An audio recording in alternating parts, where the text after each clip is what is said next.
The Beaches podcast is going to give you everything you want to know about a beach before you go there. I hope you enjoy the show. Be sure to check out our website, www.sandee.com. Without further ado, let's get into the show. All right.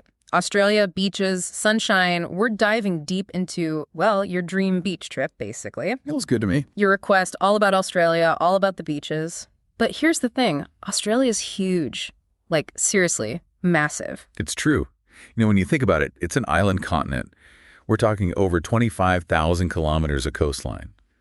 To put that in perspective, that's like, I don't know, walking from New York to L.A. Back twice. Wow. Okay, that puts it in perspective. So how does someone even begin to choose? I mean, where do you even start with that much coastline? Well, it all comes down to what you're looking for. I mean, do you picture yourself on a bustling beach, like Bondi Beach, volleyball, surfing, the works, right near Sydney, all the action? Right, that classic, iconic. Exactly. Yeah. Or maybe you prefer something a little more, well, off the beaten path. I mean, Western Australia, for example. Yeah. Think secluded, pristine beaches that feel like, well, you're the first person to ever step foot on them. It's incredible. Okay, both sound amazing. See, this is what I love. You mentioned the Great Barrier Reef. And I gotta say, come on, it's iconic for a reason. It's on everyone's bucket list. Oh, absolutely. And for good reason. But it's more than just a pretty picture, right? It's true. It's an entire ecosystem. And get this, the reef system, it actually impacts the coastline. Oh, really? I never thought about that. Yeah. You get these beaches near the reef and the water, so calm, crystal clear, perfect for families. Or, if you just want to float and soak it all in. But then you've got areas with a bit more, let's say, excitement. Currents, which attract divers, people looking for adventure, swimming alongside reef sharks, maybe spot a giant cuttlefish. Okay, hold on. A giant cuttlefish. You're just making this up. What even is a cuttlefish? I'm furious.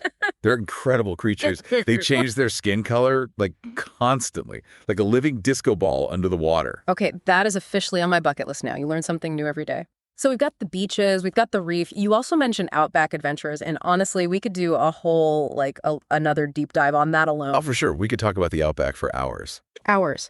But let's say, hypothetically, you want that iconic Australian Outback experience, the real deal. But you also want it to, lead you to an incredible beach. What comes to mind? Oh, that's easy. Uluru, no question. Got to go to Uluru. Uluru, of course. There's this energy there. Yeah. A presence. I don't know how else to describe it. It's like this massive sandstone monolith. Yeah. Right in the middle of the desert. Yeah. And you know what? You can actually drive from Uluru to the coast. Get out! Really? Yeah. Where else can you go from the heart of the Outback to the coast like that? And the contrast, oh my goodness. You go from red sand dunes to the Indian Ocean. It's like stepping onto another planet. Wow. Okay, you've convinced me. Uluru to the coast it is. Speaking of incredible sights, you can't talk about Australian beaches without the wildlife. I have to ask, what's a beach day like with kangaroos hopping around? Well, you'd be surprised. It's not every day you see a kangaroo chilling by the ocean, but it happens. Or picture this. You're out enjoying the waves, and suddenly, boom, a pod of dolphins decides to join the party. No way. That's incredible. Right. And have you ever heard of quokkas? Quokkas? I feel like I should have. Enlighten me. You're missing it. They're like these tiny little marsupials. But they always look happy. Seriously, always smiling. Smiling? Really? I'm telling you, people call them the happiest animals on Earth because of it. Imagine getting a selfie on the beach with a quokka. Okay. You sold me. Quokkas, here I come. So we've covered the icons. We talked about Outback adventures, wildlife encounters, but you also mentioned wanting to give our listeners the inside scoop, those local tips. Right. What about those other details that make Australia's beaches unique? Okay, so first things first, safety. We want everyone to have a blast, but Australia, beautiful beaches, but you got to be prepared. Stinger season, for example. That's when jellyfish are more active. Stinger season? I've never heard of that. It's a real thing. Knowing the season and where you're going is important. And rip currents. Always be aware. Even if the ocean looks calm, doesn't mean it is. Okay, that's good advice. Good to know. Anything else you wish more people knew about, like Aussie beach culture? Yeah.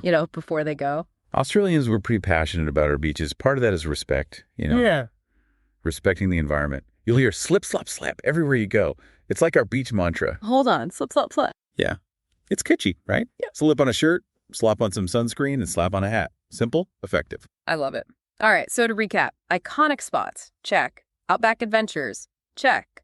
Wildlife encounters, local tips, we've got it all covered. You're ready to go. Almost. I mean, you've got all the information. Now comes the fun part. Which beach calls to you? With all these incredible options, what kind of experience are you after? That's the real question. There you have it. That's something only you can decide. Thanks for listening to the show, and be sure to tune in next week for your favorite episode about some of the best beaches and beach information in the world.